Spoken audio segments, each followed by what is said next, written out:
ce webinaire, quels emballages plastiques pour demain. Je suis Claire Delez et je suis ravie d'animer ce webinaire. On est ensemble pour 1 heure, un webinaire inédit à l'occasion du salon Olfarpack Emballage Paris 2026. Ensemble, nous verrons quelles sont les nouvelles normes européennes et françaises qui orientent le futur de l'emballage plastique, comment concevoir des emballages plastiques à la fois plus responsable et moins polluant grâce à l'écoception. Pourquoi l'intégration de matières recyclées et recyclables devient-elle un levier de performance indispensable pour l'industrie? Et enfin, comment faire évoluer le plastique vers un modèle circulaire et réduire son impact environnemental tout en maximisant sa réutilisation? C'est ce que nous allons voir avec nos experts. Mais avant tout, je vous propose d'accueillir Chantal Delamode, directrice du salon Olfarpack Emballage Paris. Chantal, peut-être un mot sur le choix de ce webinaire parce que Oui, le plastique, on peut le dire, est encore très critiqué. Pourquoi est-ce que vous avez choisi de mettre à l'honneur ce thème et est-ce qu'on peut réellement imaginer l'avenir de l'emballage sans plastique? alors beaucoup de questions, mais d'abord, on est toujours très content de vous voir si nombreux aux prises de parole de All for Pack Emballage Paris à travers ces webinaires qui ponctuent l'intersession d'un salon qui ouvrira au mois de novembre. Voilà. Et effectivement, aujourd'hui, nous avons choisi le plastique, qui reste une matière qui présente à date de nombreuses qualités, et on se tient à le souligner. Et c'est donc plus son utilisation intempestive, sans contrôle par le passé, qui est problématique et qui continue à poser un problème. Aujourd'hui aussi, tout le monde parle de plastique, mais en fait, c'est une appellation très généraliste qui recouvre beaucoup de produits différents avec des qualités spécifiques sur lesquelles les ingénieurs et les industriels ont beaucoup travaillé. Et donc, il nous a paru intéressant de faire cette prise de parole, un peu pour vous éclairer, à la fois sur la... Tout le monde est conscient de cette prise de conscience du problème posé par le plastique, de manière générale, ça c'est certain, des importantes évolutions mises à disposition des industriels et du marché, et puis aussi cet encadrement législatif qui aide l'écosystème à progresser pour voir cette part du plastique plus diminuer, tout en étant très utile pour la conservation de nombreux produits de manière individuelle ou associée à d'autres matières.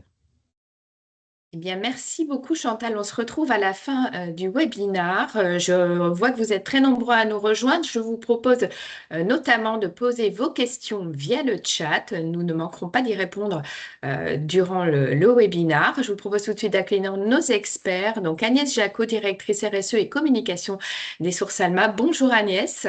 Bonjour à tous. Arnaud Revel, directeur des opérations Uséo, fabricant de packaging pour les arts de la table. Bonjour Arnaud. Bonjour à tous. Et Vincent Collard, directeur recyclabilité et ressources chez Citeo. Alors, eh bien, je vais commencer par vous. J'ai une première question pour vous, Vincent, parce que j'aimerais voilà, qu'on pose les choses, qu'on pose le cadre réglementaire, parce que quand on parle d'emballage plastique, j'aimerais que vous me disiez de quoi parle-t-on exactement? Bonjour à toutes et à tous. Oui, c'est bien de se poser du coup sur c'est quoi l'emballage plastique aujourd'hui et quel est le cadre réglementaire. Ça permet d'un peu comme je dis souvent, ça permet de faire le terrain de jeu pour ensuite trouver le juste emballage, essayer de réduire les impacts environnementaux et en même temps assurer les fonctionnalités qu'on attend pour protéger les produits.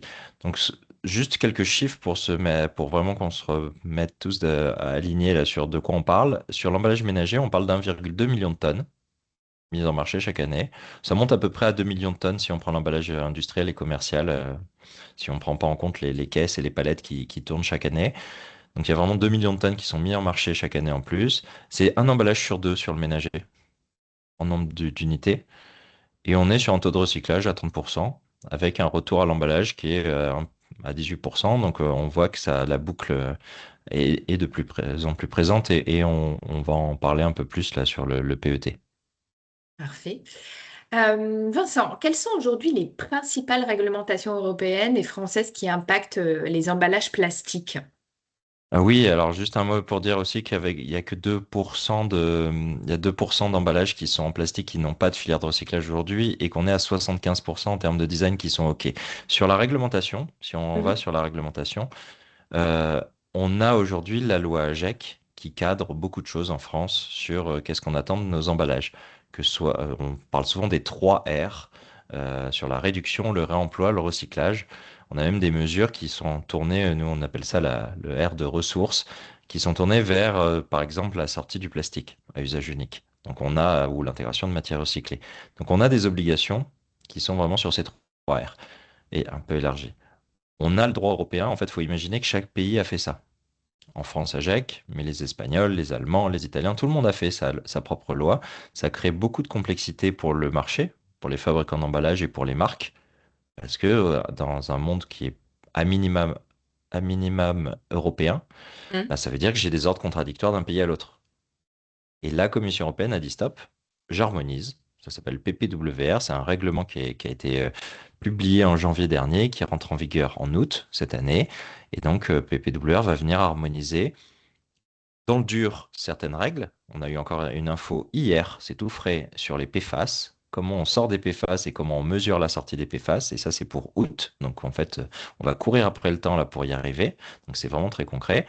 Ça harmonise sur la recyclabilité, ça harmonise sur l'intégration de matières recyclées.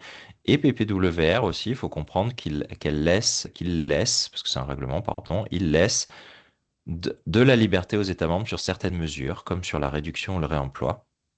Donc elle fixe là, on est plutôt sur un objectif de résultat, mais pas de moyens. Donc on laisse plus la main au pays pour pouvoir appliquer comme il faut pour atteindre l'objectif qu'il fixe, qui est une réduction des emballages mis en marché. Très bien. Alors justement, avec des textes finalement comme la loi AGEC, le futur règlement européen PWR, qu'est-ce qui va réellement changer pour les industriels? Bah, déjà, j'aimerais peut-être rassurer tout le monde, tout ne va pas changer. Vous n'allez pas devoir tout révolutionner d'ici 2030, sinon on n'y arrivera pas. Le temps industriel est quand même pris en compte. Non, en gros, on parle beaucoup, par exemple, du grand nombre d'emballages non recyclables. Il faut avoir en tête qu'aujourd'hui, 96% des emballages sont déjà recyclables via leur design.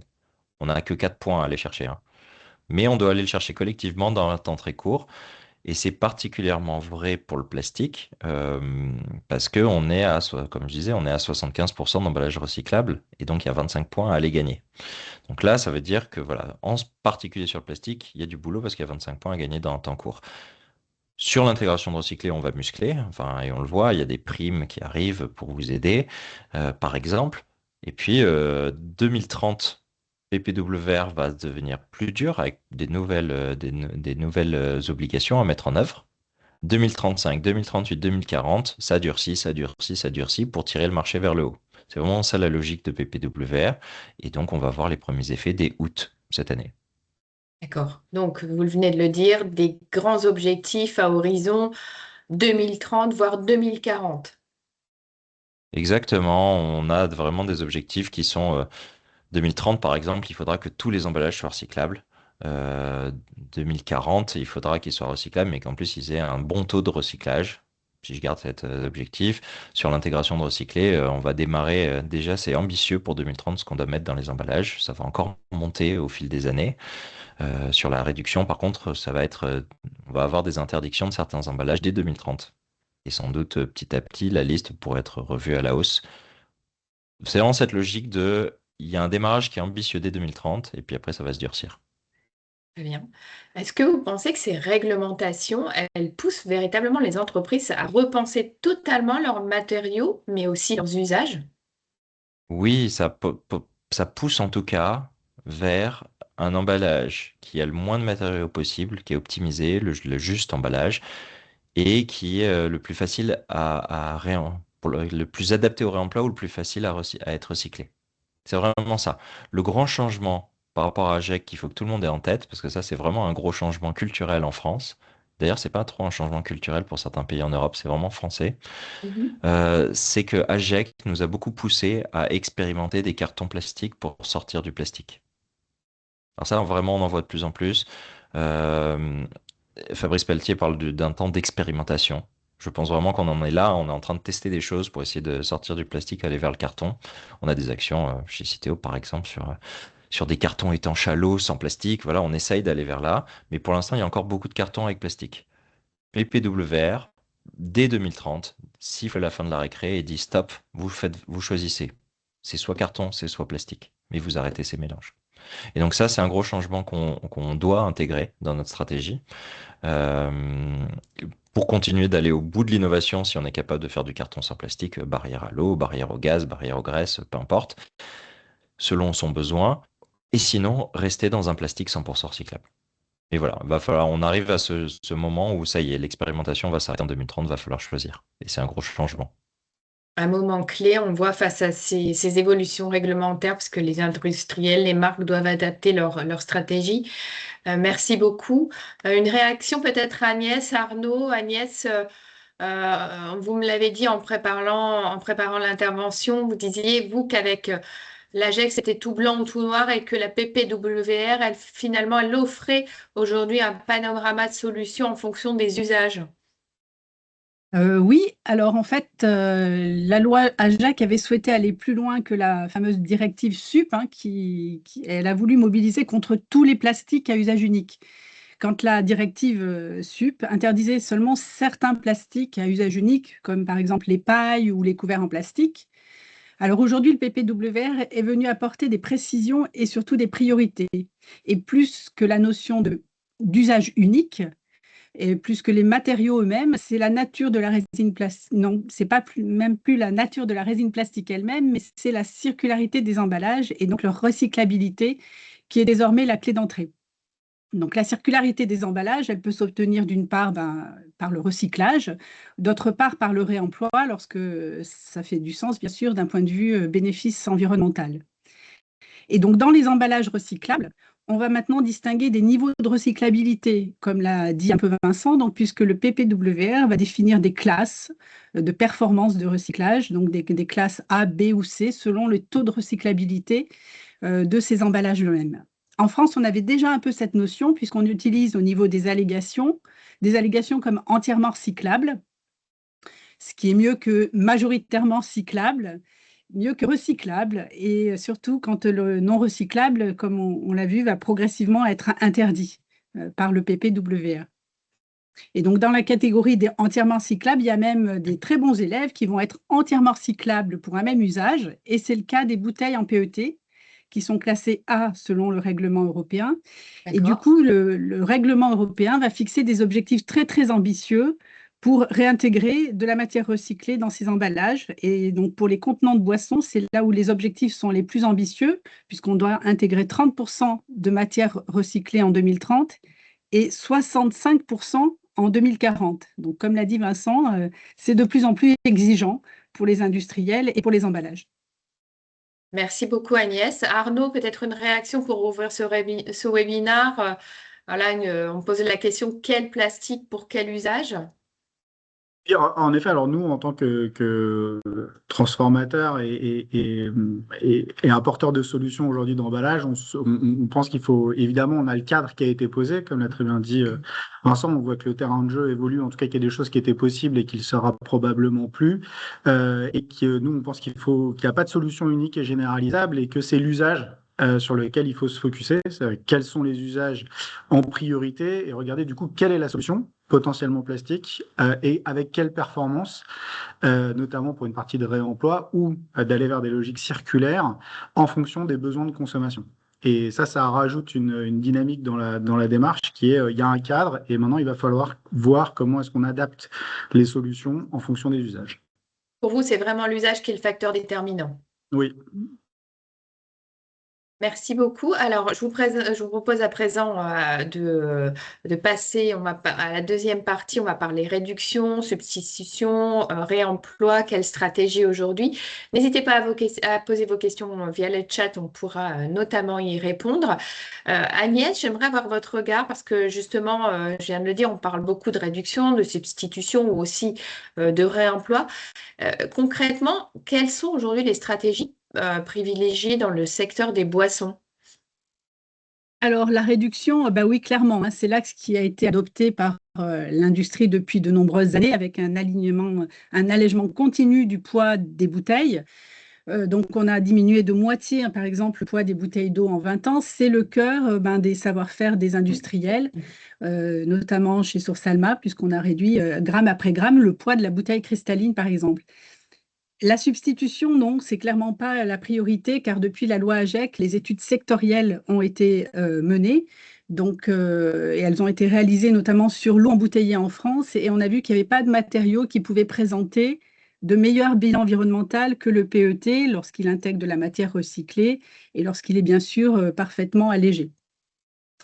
Et donc, ce n'est pas non plus l'enjeu complet du PPWR hein, de générer des substitutions, puisque les emballages plastiques, ils restent autorisés sous condition, bien sûr, donc, comme l'a dit Vincent, de recyclabilité et d'incorporation de matières recyclées avec des objectifs très ambitieux. Le réemploi, pour répondre à la troisième partie des stratégies possibles. Alors, le réemploi, oui et non. Donc, le PPWR va fixer des objectifs de réemploi pour toutes les boissons, qu'elles soient alcoolisées ou non alcoolisées. Et il va être nécessaire de regarder les usages hein, et de comparer du coup les emballages à usage unique par rapport à leurs gains environnementaux ou pas en passant en réemploi. Et donc, notamment parce que les gains environnementaux du réemploi sont variables et parfois ils sont même à l'opposé de l'idée qu'on peut s'en faire. Donc, par exemple, à Isomatériaux, pour le verre, par exemple, ben, c'est bien sûr plus intéressant d'avoir une bouteille en verre en réemploi au niveau des impacts qui sont moindres qu'une bouteille en verre à usage unique. D'accord. Voilà. Mais lorsqu'on compare, par exemple, avec la bouteille en PET, qui est le gros des contenants d'emballage sur le marché de l'eau, la bouteille telle qu'elle est actuellement mise en marché ben, par les industriels de l'eau, elle est très allégée et donc du coup, elle va avoir un impact plus intéressant que la bouteille en verre en réemploi. Et ça, c'est le résultat des études récentes qui ont été menées depuis la loi AGEC, justement, par les filières et par l'ADEME ou encore par Citeo. Donc ça s'explique pour plusieurs raisons. Hein. Déjà, le poids des emballages en réemploi qui sont plus lourds, donc ça consomme davantage de matière. Il faut aussi davantage d'énergie, d'eau et de produits de lavage. Et surtout, et c'est très spécifique au marché de l'eau, c'est-à-dire que, et des boissons d'ailleurs, que les bouteilles sont fabriquées sur place, juste avant d'être embouteillées. Et donc, ça nécessite beaucoup moins de transport que lorsqu'on est obligé de faire amener des bouteilles vides déjà formées en verre à l'usine, en fait. Très bien. Alors, on voit vraiment que voilà ce que le réemploi consomme dans dans toute cette démarche. Et oui, donc c'est effectivement beaucoup plus de matière, mais c'est intéressant, ça peut être intéressant lorsqu'on est à Isomatériaux, comme je le disais, donc qu'on compare une bouteille en verre qui de toute façon arrive déjà formée à l'usine par rapport à une bouteille en verre en réemploi qui va faire plusieurs retours. Mais ce qui est important surtout, c'est l'économie circulaire que crée le réemploi ou le recyclage. Donc, plus que effectivement des choses absolues de réemploi ou de recyclage, en fait, des choix absolus de l'un ou de l'autre, en fait. Agnès, on cite souvent l'exemple de la bouteille en PET qui peut être recyclée de bouteille à bouteille. Est-ce que c'est aujourd'hui l'un des meilleurs exemples de boucle circulaire réussie selon vous? Oui, bah là, on voit l'économie circulaire qu'on avait mis en place chez Source Alma, où on essaie de faire de la bouteille à la bouteille en étant présent sur toutes les étapes. Et effectivement, c'est un choix qu'a fait notre entreprise depuis 2009 de recycler le PET avec une première usine qui est celle de l'Équin dans le Nord, donc, qui a été créée en 2009, pardon, c'était il y a déjà 17 ans. Et depuis, on a donc 3 usines, hein, donc l'Équin, Saint-Yorre dans l'Allier et également Charleroi. Et là, on fabrique nous-mêmes le RPET qui est nécessaire pour fabriquer nos bouteilles. Et donc, ce qui est intéressant de savoir, c'est qu'avec la technologie qui progresse du RPET, et donc ça nous permet d'avoir aujourd'hui les mêmes caractéristiques que le plastique vierge, et donc d'obtenir le meilleur grade au niveau de la recyclabilité, celui du contact alimentaire. Hein, donc, ce qui permet avec du recyclage thermomécanique de pouvoir garantir le retour de bouteilles, de retour à l'usage de bouteilles pour les bouteilles. Et donc, nous, on a fait le choix d'être intégrés sur l'ensemble de ces étapes, hein, puisqu'on est capable de fabriquer des paillettes à partir des bouteilles collectées, des granulés de PET recyclés qui nous permettent d'être injectés dans des préformes. Et c'est ces préformes-là qui sont envoyées à l'usine d'embouteillage. Et c'est au niveau de l'usine d'embouteillage, juste avant d'être remplies, que les bouteilles prennent leur forme définitive. Mais on améliore aussi la circularité avec d'autres éléments, hein, donc notamment avec la suppression des colorants qu'on a fait. Ça permet aussi le retour plus facile de bouteille en bouteille ou le bouchon attaché de la bouteille cristalline que tout le monde connaît. Donc nous, on l'a déjà attaché depuis 20 ans. Ça permet d'améliorer le taux de collecte pour recyclage des bouchons. Et là, donc aujourd'hui, on est capable de dire avec nos 3 usines de recyclage qu'on recycle autant de bouteilles qu'on en met sur le marché français. Et donc ça, c'est pour nous ça le bel exemple de la circularité en étant totalement intégré sur toutes les étapes du recyclage. Mais le recyclage, ça ne doit pas être la première des choses, hein, ça doit venir forcément après le premier travail qui est l'éco-conception. Et donc, je l'ai déjà signalé tout à l'heure, mais on a beaucoup optimisé le poids de nos bouteilles, hein, donc avec la bouteille cristalline qui a perdu plus de la moitié de son poids en l'espace de 20 ans. Et aujourd'hui, on est la bouteille la plus légère du marché avec seulement 20% avec 20% de plastique en moins par unité d'emballage. Et ça, c'est pour nous quelque chose de très important d'avoir le juste poids et le juste emballage, parce qu'on ne peut pas forcément réduire les unités mises sur le marché, parce qu'on a besoin de pouvoir aider les Français qui veulent boire de l'eau embouteillée dans des contenants. Mais donc, on peut aussi travailler à avoir le juste poids pour l'emballage. Et donc ça, c'est intéressant pour nous parce qu'on essaie d'avoir la moindre empreinte plastique, hein, c'est le gramme de plastique par litre qu'on utilise pour acheminer nos bouteilles. On voit c'est une optimisation donc, qui est permanente et la filière des boissons, elle a aussi réussi à alléger fortement les emballages PET au fil des années. Agnès, selon vous, est-ce que c'est un modèle qui peut être appliqué à d'autres plastiques?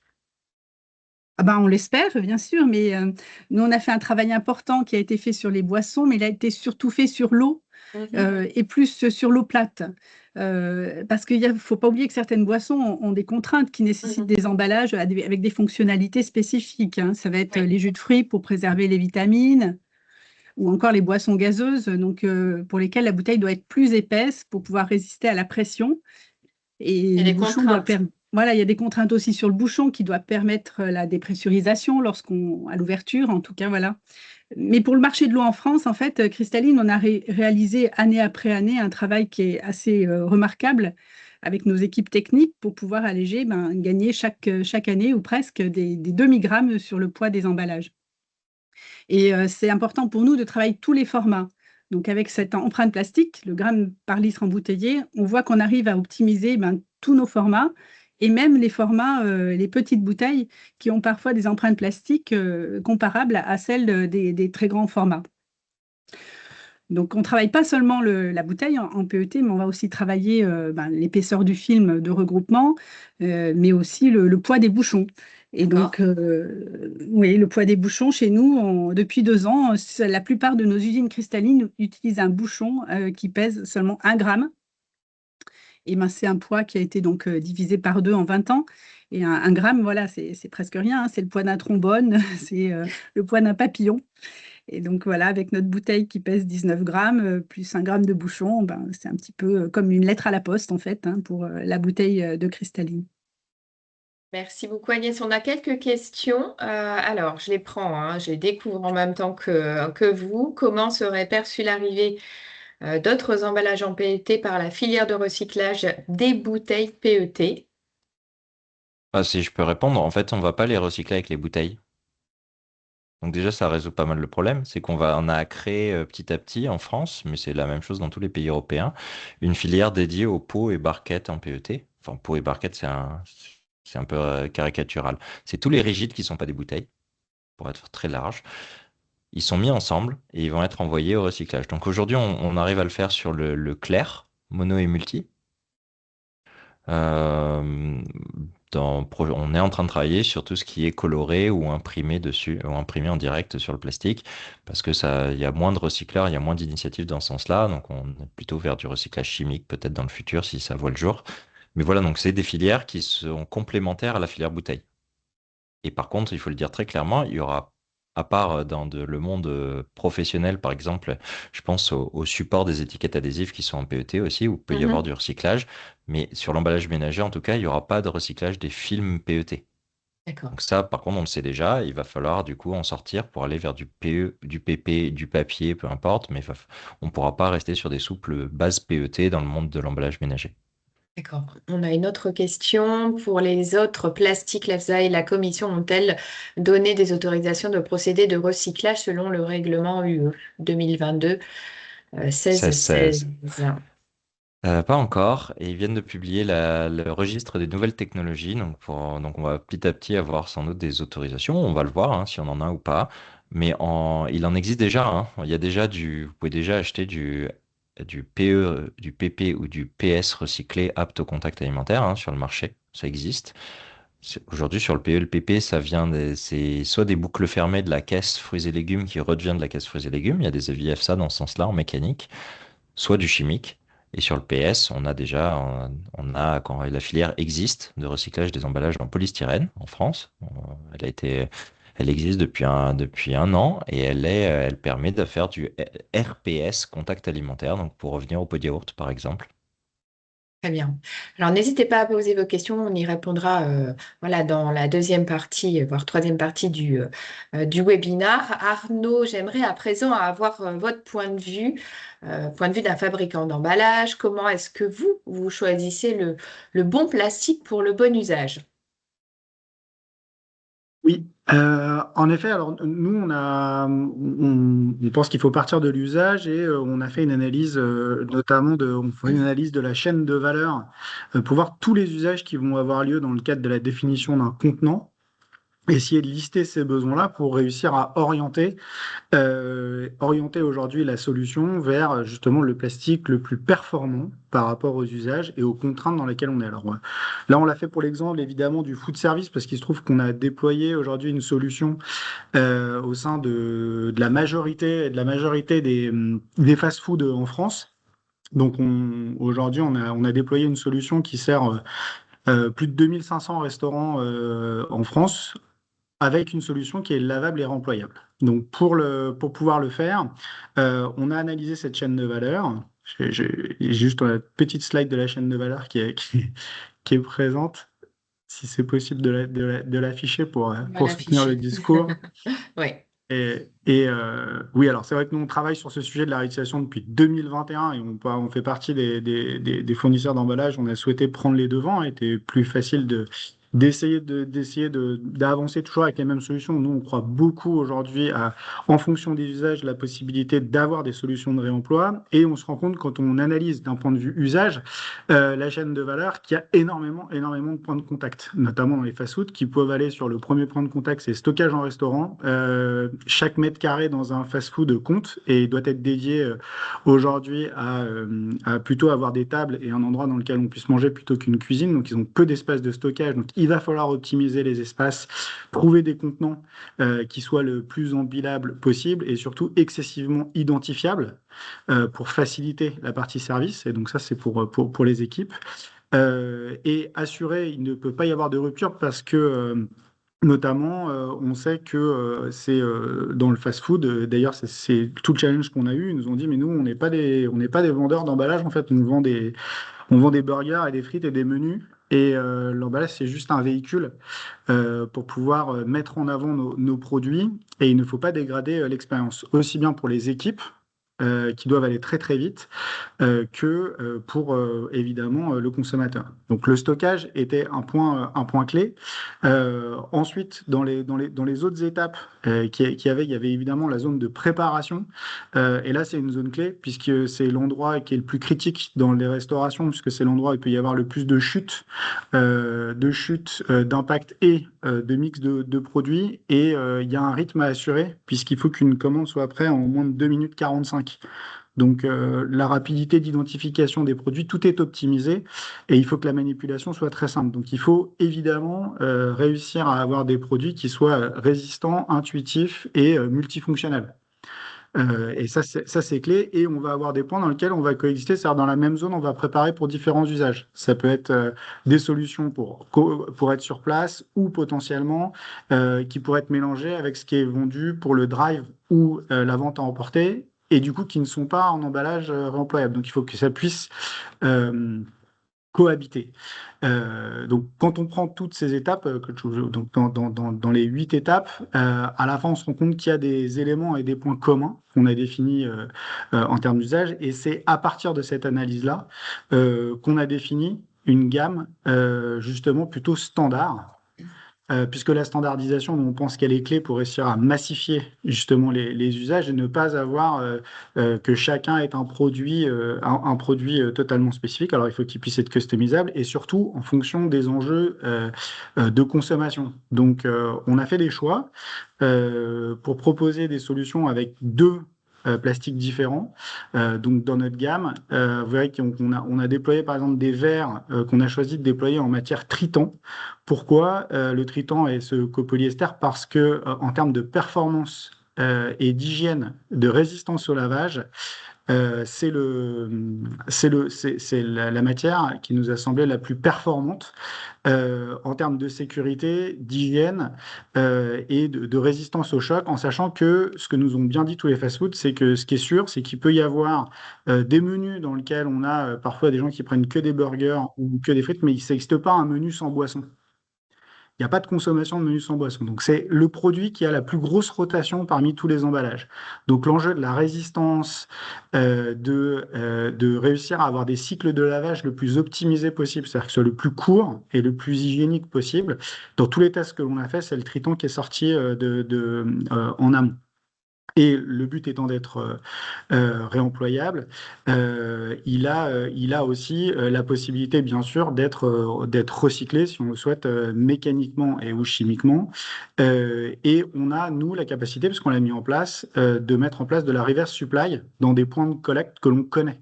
Parce qu'on sait très bien où sont utilisés les verres, restent dans les restaurants et on est capable de les collecter après utilisation. Donc, c'est ce qui nous a poussé à utiliser ces usages-là qui nous ont poussé à avoir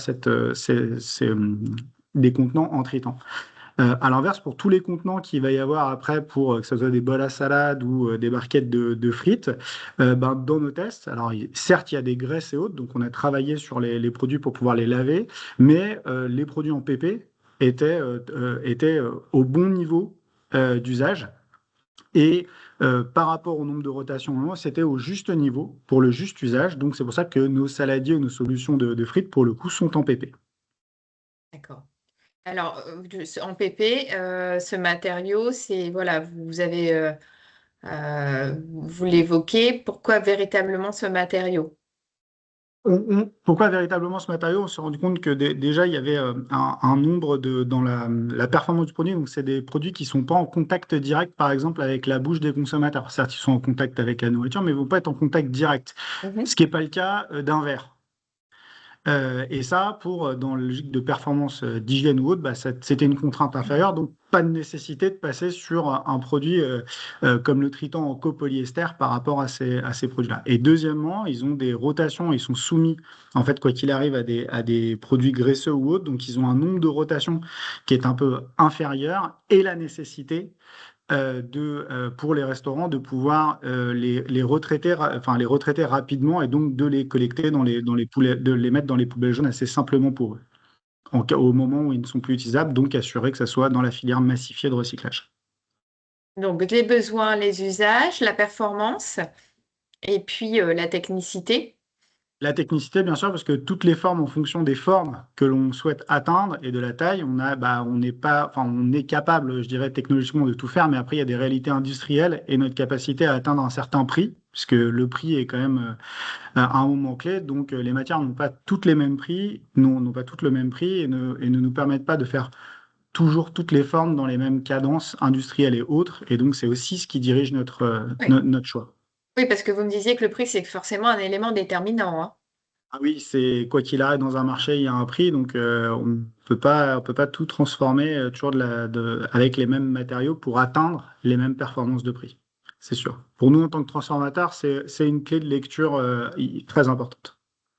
Très bien. Alors, je vois qu'il y a pas mal de questions. Avant de parler du défi de la logistique, on peut peut-être y répondre parce que je vois qu'il y a des questions en lien, notamment, je travaille pour un fabricant d'emballage soupe destiné aux industriels. Nos matériaux sont multicouches. PET, alu ou pas, PE par exemple. Nous recherchons actuellement des alternatives sans alu notamment. Quid du plastique réemployable? Alors, je sais pas, qui est-ce qui veut répondre à ces questions? Allez, moi, je veux bien prendre la première. Dans PPWR, en fait, je ne sais pas dans quel secteur vous utilisez ce film complexe avec du PET, de l'alu, du PE. Si c'est métal pour des bonnes raisons, pour vraiment des raisons qui se justifient pour la santé des Français, des Françaises ou des Européens, il y a une exemption aujourd'hui de recyclabilité en 2030. Donc en fait, vous n'avez aucune obligation en 2026, vous n'en aurez pas non plus en 2030.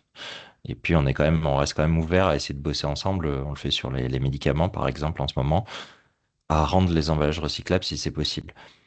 Si c'est pas dans le domaine médical, si c'est pour le domaine agroalimentaire, par exemple, ces barrières, cet emballage sera interdit en 2030. Vous n'aurez plus le droit de le mettre au marché.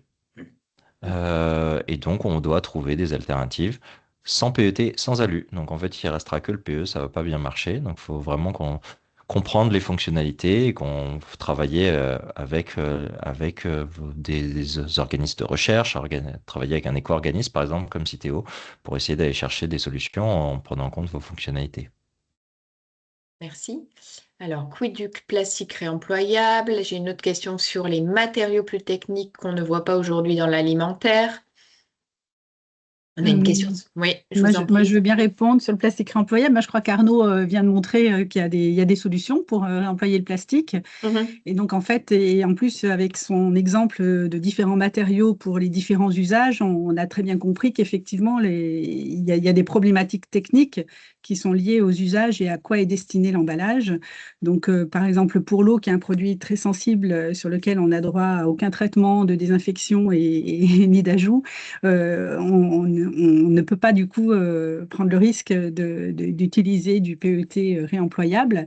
Mais bon, il y a des essais qui peuvent être faits sur d'autres types de boissons, sur des produits avec d'autres résines ou du PET même réemployable. Parfait. Qui est-ce qui veut répondre sur la partie, excusez-moi, des matériaux plus techniques qu'on ne voit pas aujourd'hui dans l'alimentaire? On a une question aussi sur la réglementation 2030-2040. Les complexes n'étant pas composés d'un complexe monomatériau, seront-ils considérés comme recyclables ou faudra-t-il passer aux monomatériaux uniquement, même quand les barrières ne protègent plus suffisamment le produit? Allez, du coup, on va peut-être répondre à la dernière question et après on peut Oui. revenir sur la première. Deuxième question. Non, évidemment, il y a plein d'emballages barrières qui sont recyclables et recyclés tous les jours. Et donc, c'est toute cette logique-là, c'est de se dire, quelles sont les barrières OK pour le recyclage et quelles sont les barrières qui ne sont plus OK pour le recyclage. L'aluminium, mettre une feuille d'aluminium complexée sur du plastique, ce n'est plus OK. Et donc ça va sortir du marché en 2030. Et donc voilà, c'est plutôt cette logique-là. Et donc vous aurez une première partie des réponses à partir de ce mois-ci, très concrètement, parce qu'on va publier au niveau du CEN, donc du Comité européen de normalisation, des règles de conception qui vont ensuite être utilisées par le droit européen, qui vont vous dire telle barrière ça fonctionne pour l'emballage, pour mon emballage, telle barrière ça ne fonctionne plus, il faut en sortir. Très bien. Sur la partie, sur les matériaux techniques, Sur les matériaux techniques, il y avait une question aussi sur les soupes PET, mais sur les matériaux techniques, aujourd'hui, il faut vraiment se dire, est-ce qu'on est en train de parler d'un emballage qui est 100% dans un matériau technique? Par exemple, un produit, je pense à, par exemple, des caisses pour le transport d'organes, voilà, on revient dans le monde de la santé, où là, on mhm, va utiliser du polyuréthane. mhm. Ok, ben oui, ça, c'est exempté. Évidemment, on ne va pas remettre en cause la santé de tout le monde pour des questions de recyclabilité, c'est des tout petits tonnages, c'est exempté. Par contre, vous voulez utiliser du souple PET, vous voulez utiliser du PLA, des PHA, vous voulez utiliser du polyuréthane pour de l'emballage ménager, c'est interdit en 2030. Je vois qu'on On a va se aussi, concentrer sur 4 résines, PE, PET, PE, PP, PS, pour aller chercher de maximiser le recyclage. Et puis pour le réemploi, évidemment, le tritan, c'est quand même très sympa. Pour le mhm. réemploi, je partage complètement. Et donc du coup, on commence déjà à travailler sur comment je massifie ce tritan, parce qu'il faut que le déchet, il y ait un volume suffisant pour que le recycleur, ça l'intéresse. Comment je le Sûr. recycle?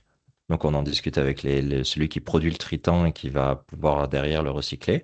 Déjà d'une usine aux États-Unis qui pourrait le faire. Voilà. Est-ce qu'on peut en avoir une en Europe? En fait, on prépare parce que évidemment, pour le Il réemploi, y a ça demande des nouvelles fonctions, des fonctionnalités. Et bah, du coup, il y a des nouveaux matériaux qui vont venir que pour le réemploi. Et bah oui, on leur crée une filière. C'est logique.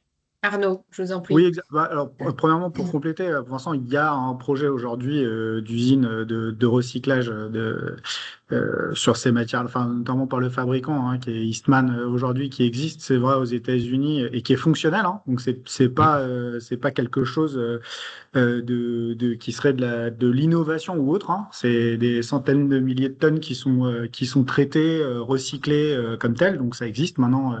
Un projet en France ou en Europe, je sais qu'il y a des discussions qui sont sur la table, mais qui sont un peu longues, mais qui pourraient être accélérées par ce que l'on voit actuellement, parce qu'il y a des logiques de besoin. Évidemment, la logique de feedstock, donc d'atteindre la taille critique des volumes, est important pour créer ces nouvelles filières et se donner de la liberté et répondre justement à ce que je dis aux usages, hein, parce que pareil, pourquoi un verre en tritant dans le fast-food? Bah, parce que la contrainte qui nous a été donnée, c'est qu'il faut rendre le produit. Vous savez qu'il y a un lien énorme entre le visuel et le goût, et que dans les tests qui avaient été faits, boire en fait sa boisson dans un verre transparent lorsqu'on est sur place amène une satisfaction supplémentaire. Ça, c'est prouvé scientifiquement. Et donc, c'était une contrainte qui nous a été donnée par le marché en disant on souhaiterait vraiment pouvoir passer à ça, pouvoir augmenter notre expérience grâce à ça. Et donc, avoir ce niveau de transparence et ce niveau de résistance, d'un point de vue hygiène et autres, sans avoir de transfert de produits, en assurant de la logique oui, vraiment d'hygiène et de protection, et ben, c'est le Triton qui a remporté aujourd'hui. Là, on s'est posé plein de questions hein, sur les nouvelles matières, des PBT ou autres pour des résistances à la chaleur, parce qu'on a des lavages à plus de 90 degrés. Vous voyez, il y a de la contrainte technique dans la définition du produit, et on voit que quand ça concerne un usage clé, bah, il peut y avoir du volume, mais il faut encore que ça se massifie. Le challenge, c'est que on voit, et c'est peut-être justement ce que la PPWR est en train de mettre à plat, c'est que il y avait des règles différentes dans différents. Les règles sont appliquées différemment dans les pays. Donc nous, on s'attendait à ce que le réemploi dans le fast-food s'applique de la même manière en France ou dans l'Europe, dans les restes pays européens. Et la réponse est ça se passe pas vraiment comme ça. Mhm. Arnaud, je reviens sur la trame de notre webinaire parce qu'on l'a évoqué en le préparant. Derrière le réemploi, il y a aussi ce défi logistique avec le Ouais. retour des contenants, le tri, le lavage, la gestion des stocks. Est-ce que tout ça aujourd'hui, c'est prêt à être déployé à grande échelle? La première chose, c'est est-ce que c'est prêt à être déployé? La réponse est c'est déployé. Mhm. Puisque aujourd'hui, on a eu évidemment beaucoup de travail. La mise en place de la vaisselle lavable et réemployable en France, hein, c'est 2023. Nous, on a attaqué le sujet en 2021 avec différentes marques. Donc, c'est un long travail. Il y a eu des contraintes opérationnelles. Maintenant, on s'est dit, oh là là, ça va être très très compliqué. Les tunnels de lavage, est-ce qu'ils vont être performants, pas performants dans l'équipement global et de la supply chain? La vérité, c'est, on l'a fait. Donc, Mhm. c'est bien la preuve que c'est faisable. Est-ce que ça a demandé de l'énergie? Oui, sans aucun doute. Maintenant, c'est totalement rentré dans les méthodes opérationnelles.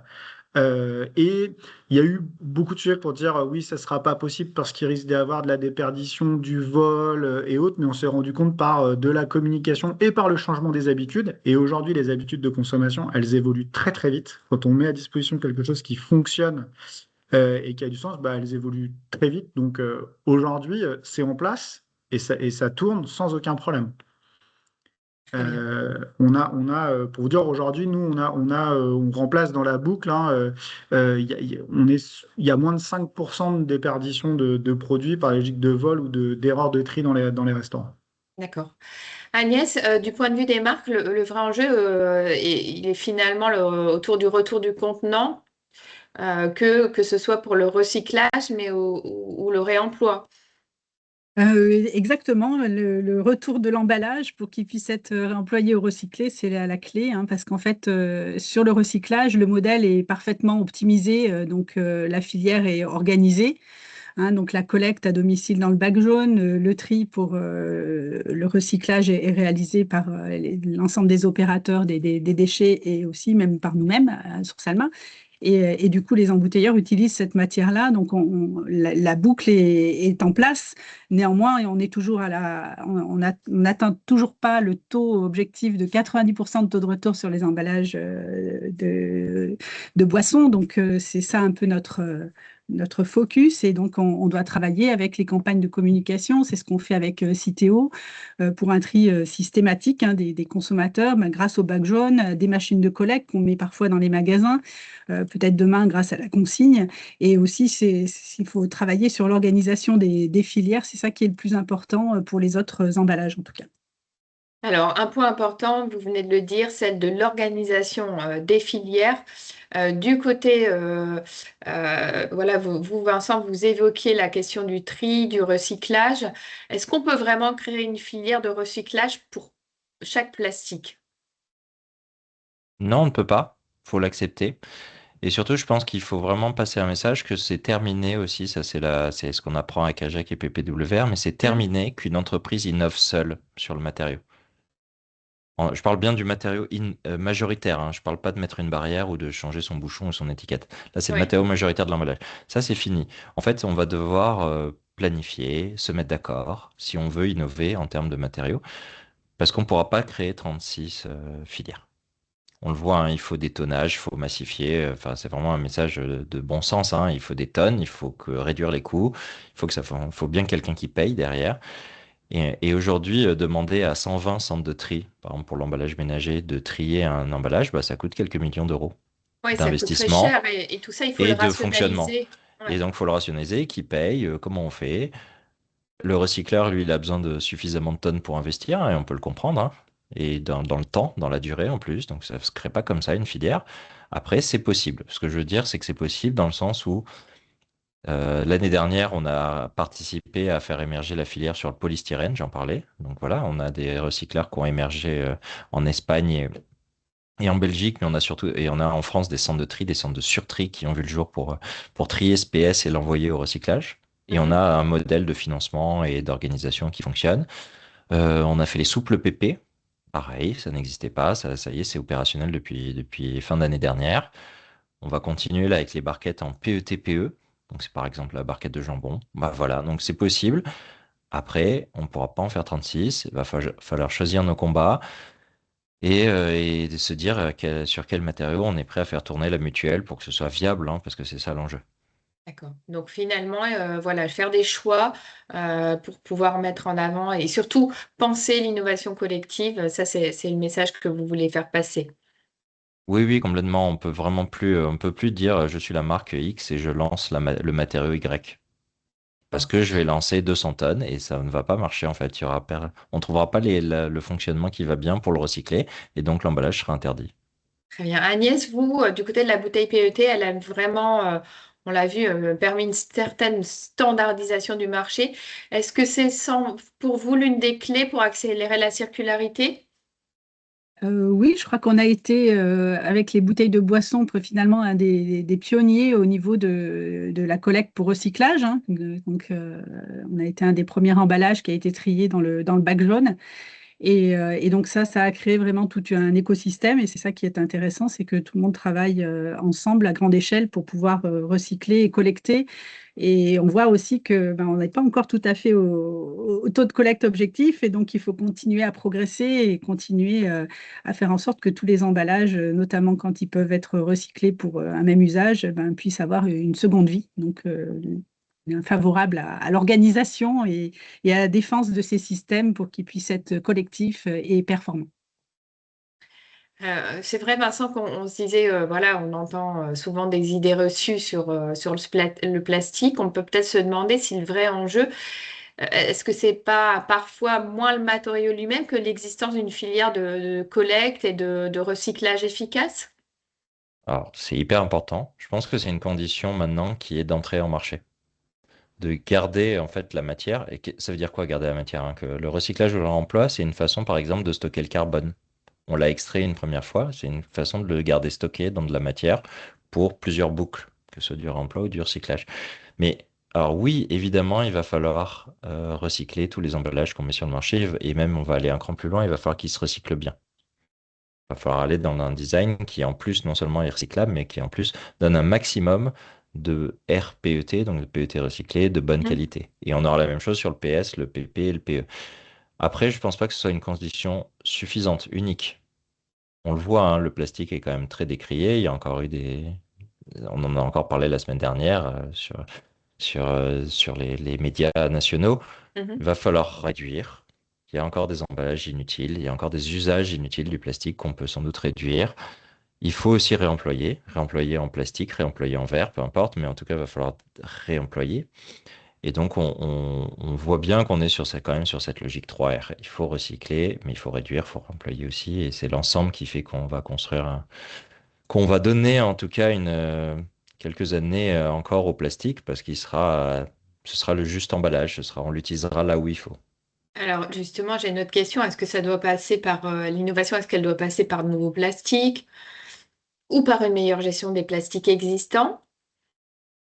Alors à court terme, on voit, hein, la réglementation nous pousse vers un meilleur usage des plastiques existants et une rationalisation, de la massification. On voit, on se concentre autour de quatre. Après, moi, en tant que manager d'une équipe d'ingénieurs matériaux, forcément, je me dis que se dire que dans 200 ans, on a les mêmes plastiques qu'aujourd'hui, c'est un peu triste. Je pense qu'on sera capable de faire mieux, hein. On est par exemple en train on va mettre en marché pour la première fois cette année en France des bouteilles en PET faites à partir de CO2. Donc tiens, c'est intéressant, on reste sur le plastique, mais au lieu de faire base pétrole, on va partir du CO2. Bon, ça coûte très cher, c'est un pilote, mais c'est intéressant de démontrer que c'est possible. Et puis après, est-ce qu'on veut des nouveaux matériaux? Ben pourquoi pas? Et ça va être tout l'enjeu de se dire comment voilà, comme je disais, comment collectivement on est d'accord de faire évoluer les plastiques qu'on utilise, en avoir un cinquième ou remplacer un des quatre pour aller, voilà, pour avoir moins d'impact, toujours moins d'impact, plus de fonctionnalités en mono, se détacher de la ressource fossile pour aller sur des ressources végétales, etc. Alors, je vois que les questions sont très nombreuses. On va essayer peut-être voilà, de les sélectionner. En tout cas, il nous reste 8 minutes pour essayer d'y répondre et de conclure. Je voyais, j'essaie de reprendre un peu le fil. Je suis désolée s'il y en a certaines que je ne vais pas pouvoir prendre. Je vois notamment pourquoi ne pas avoir considéré des emballages en inox réemployables. Question de prix, de transparence, de bruit lors d'une chute, de résistance au choc, d'isolant pour des contenus chauds. Je peux répondre sur cette Oui, question-là, parce que je oui. pense, enfin, contenu inox ou pas, une fois de plus, principe d'usage et bah, les contenants inox, ça a été mis de côté pour des raisons évidemment de poids et de dangerosité de manipulation. Dans le cadre des cuisines, il n'y a pas la place dans les cuisines de fast-food aujourd'hui pour avoir ce type de contenant qui était du coup trop lourd, trop compliqué. C'est pas le cas, par exemple, on voit bien dans des cantines, enfin dans les cantines pour les écoles ou dans des centres de préparation traiteurs, bah, l'inox se prête bien mieux aux méthodes de préparation. Donc D'accord. c'est là où ça revient ça dépend de l'usage et ça dépend de l'endroit. Il n'y a pas de solution unique et généralisable une fois de plus. Et juste pour rebondir sur un point clair qui est important avec la vision d'un transformateur, c'est Oui. qu'on le voit bien, et je trouve qu'Agnès l'a très bien démontré, dans la maîtrise de la transformation, les transformateurs aussi, on a notre Mhm. part d'innovation. Et vous voyez, il a fallu, pour réduire de 50% le poids d'une bouteille, il a fallu 20 ans de travail et d'innovation technique dans la transformation. Là, on a la réglementation qui nous pousse et Qui vous essaye de pousse, ouais. contraindre Mm. l'environnement, mais on a un travail d'innovation qui ne peut pas se faire en claquant des doigts. On essaye vraiment d'aller le plus vite possible. Et donc, il faut réussir à être bien orienté, ce que fait quand même le cadre. Mais aujourd'hui, voilà, nous, il y a 1 an et demi, on faisait des contenants en tritan qui étaient plus épais et plus lourds que ce qu'on les fait aujourd'hui. On a déjà progressé en 1 an et demi. Mais on va avoir du temps pour pouvoir être encore plus performant, quoi. Et il y a cette courbe quand même qui est à prendre en compte.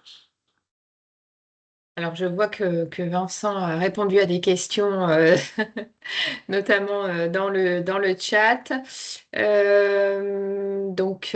Vincent, on a une autre question. Vous dites plus de PET souple en 2030. Pouvez-vous en dire plus, s'il vous plaît? Hop. Non, Oui, mais c'est- simplement, c'était juste pour dire que, comme je l'ai dit, le PET souple n'aura pas de filière. Hmm, Il faut être très clair. En tout cas, sur l'emballage ménager, il n'y a pas assez de tonnes. Ça peut rebouger si les emballages, si collectivement on se dit que c'est une bonne idée de développer le PET souple. Mais pour l'instant, il n'y a pas de projet, à ma connaissance, pour créer des filières, ni en France, ni en Europe. Et donc, c'est un matériau qui va sortir. Sur l'emballage industriel, voilà, passe à l'armée si vous l'utilisez, par exemple, dans des cerclages autour des colis ou si vous l'utilisez pour des étiquettes adhésives, parce que ça, pour le coup, il y a des initiatives qui peuvent exister en Europe. Par contre, par idem, un film souple sur un écran de télé, ça va être interdit, que ce soit ménager ou professionnel. d'accord. On a une question sur le plastique ou les contenants pour la réchauffe des aliments, notamment en maternité, pédiatrie. Alors, je suis pas un spécialiste de la question, mais c'est parce Oui, que c'est vraiment une question de juriste, mais je crois que c'est interdit en France. Donc, du coup, il y a pas à date, on n'a pas de vocation à remettre ça sur le marché. d'accord. Mais je peux me tromper, hein, je suis pas un spécialiste de cette question. Ok, c'est une question en effet très précise. Bonjour, il me semblait qu'il n'y avait pas de filière de recyclage du PETG en France, du moins mécanique pour les verres transparents, maintenant que les projets de recyclage chimique ont été mis en stand-by, notamment Eastman. Donc non, faut imaginer, il n'y a pas forcément de filière de recyclage pour ça. Et en fait, ce qui est important dans le monde du réemploi, et ça, faut qu'on se le dise, c'est que en vrai, c'est pas le consommateur qui va le mettre dans le bac jaune et ça va pas Mhm. partir chez le recycleur via un bac jaune et un centre de tri. C'est qui? C'est soit la marque qui met le produit dedans, soit le laveur qui va dire non, il est trop usé, il est plus apte à faire une boucle supplémentaire. Et en fait, du coup, ça nous épargne toutes les contraintes du bac jaune et du centre de tri. Ça veut dire que Mhm. je peux envoyer directement vers un recycleur dédié qui connaît son métier et qui est capable de prendre cette catégorie d'emballage. Et donc, c'est Ouais, exact. important et ça, on le Ouais, prend en ouais. compte. Et nous, on a fait des formations même auprès des personnes qui s'occupent de la plonge dans les fast-foods pour qu'ils sachent identifier justement un produit qui peut plus être remis en salle, D'accord. qui est mis de côté et qu'on est capable aujourd'hui, donc il est mis de côté par le VAR et qu'on est capable de collecter. Donc il n'y a pas d'interaction consommateur dans la boucle et la récupération du produit dans le cadre du réemploi. Ok. On a une question voilà, il existe déjà beaucoup de choses pour les emballages ménagers dans le domaine de l'alimentaire, mais la PPWR va toucher les emballages professionnels. Des filières de recyclage se développent-elles pour les matériaux de calage, par exemple pour les mousses de PE et de PU? Quel est l'avenir de ces matériaux et quelles sont les alternatives?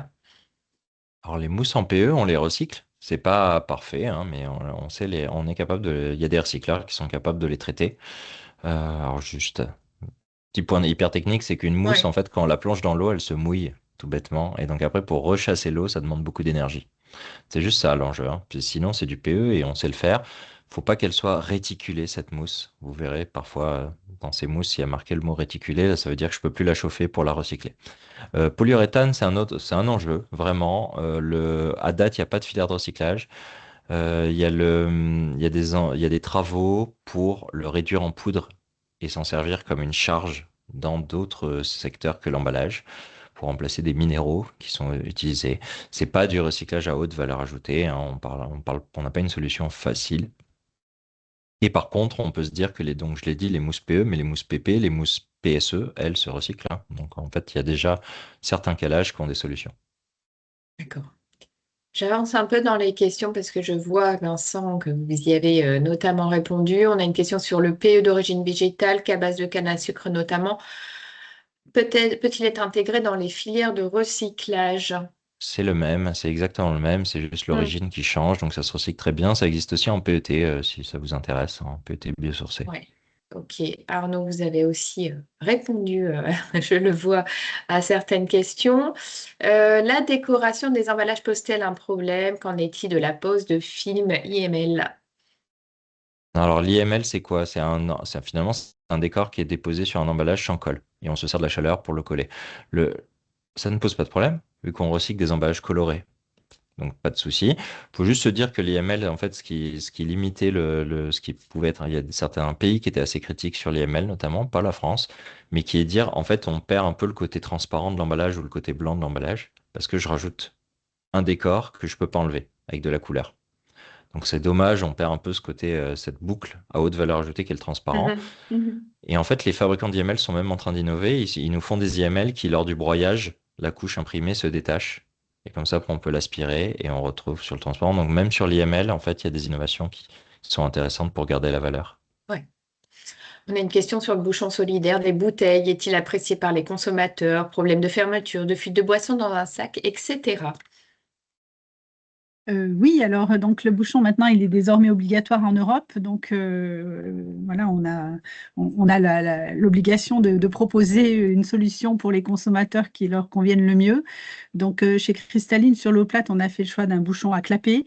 La plupart des autres intervenants ont fait le choix d'un bouchon à vis mais qui est retenu par une petite languette sur le côté.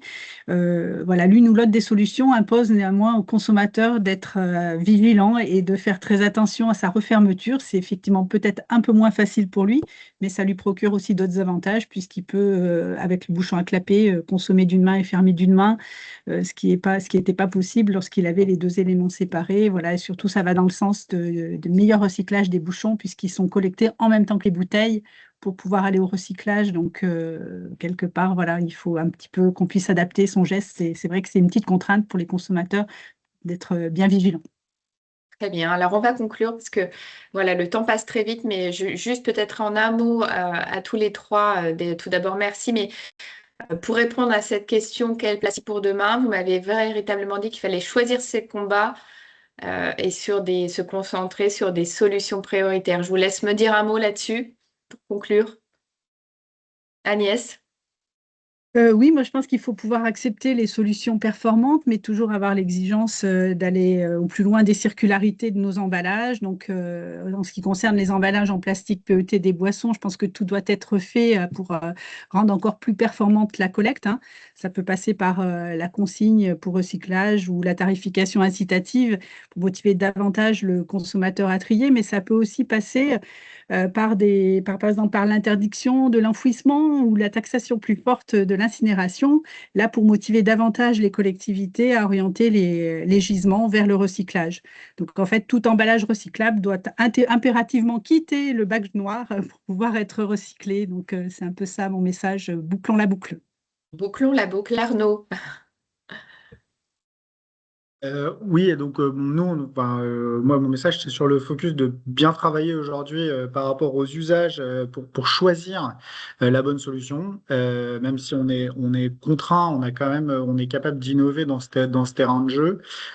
Et il faut quand même prendre en compte concernant toutes les solutions qui sont liées au réemploi, il y a un changement d'échelle, un changement de business model à proprement parler. On sort le plastique à usage unique, c'était une industrie de mise à disposition de produits, parce qu'à chaque fois que j'en utilise un, j'en reproduis un. Donc les lignes de fabrication et autres étaient constituées dans cette base-là.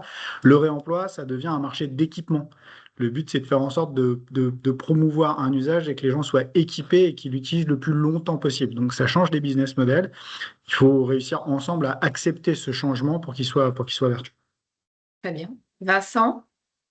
Moi, j'aimerais finir sur dire que si vous voulez aller vers sortir du plastique, et c'est votre stratégie d'entreprise pour aller vers, par exemple, du carton, on peut vous aider. Si vous voulez rester en plastique, il faut faire un emballage recyclable qui intègre du recyclé, le juste emballage, réduire le poids au maximum. Et surtout, enfin, PPWR, c'est 2030, les premières grosses obligations arrivent en 2030. Donc surtout, quel que soit votre choix, on a suffisamment d'éléments aujourd'hui pour Ah ouais. démarrer. Donc faut y aller. Là, il faut vraiment qu'on démarre qu'on accélère, parce qu'en vrai, beaucoup ont déjà démarré. Merci d'avoir démarré à tous ceux qui le font déjà, mais il va falloir vraiment accélérer parce que 2030, c'est demain. Donc là, on se met tous sur les rails cette année et puis on va enchaîner en fait des travaux de R&D et de bascule du marché pour être prêt pour 3 ans, hein. Eh bien, merci. Alors, 2030, c'est en effet demain, Chantal. On va avoir l'occasion d'en parler, notamment sur le salon qui approche à grands pas. Voilà, on est vraiment dans une équation où on voit que tout doit être pensé, que l'action collective est quand même très importante sur l'amélioration de l'emballage de demain. Et on pense que All for Pack vous donnera le plus d'informations possible lors de son édition au mois de novembre, auquel on vous attend très nombreux. Merci beaucoup, merci à tous les trois. Pardon? Merci beaucoup. Merci à tous les trois. Merci d'avoir été très nombreux. Vous pourrez notamment retrouver ce webinaire en replay. Et puis, bien sûr, si vous avez des questions complémentaires, n'hésitez pas à nous les faire passer. Bonne journée à toutes et à tous. Merci.